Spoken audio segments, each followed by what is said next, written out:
torpaqdan, ey hayır düşmən. Bu azad xalqını yaşatan sən. Göz dikmə sevimli ana yurduma, yurduma xaladır mən yoluma. Ürəklə bağlıyıq ana vətənə, biz aman vermərik axın düşmənə.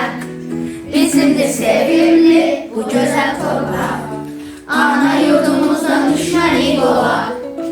Ürəklə bağlıyıq ana vətənə, biz aman vermərik axın düşmənə.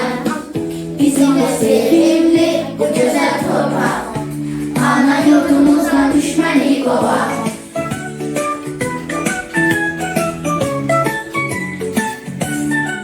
Çəkil bu torpaqdan, ey xain düşmən. Bu qalmış xalqımı yaxşı tanı sən. Göz dikmə sevimli ana yurduma,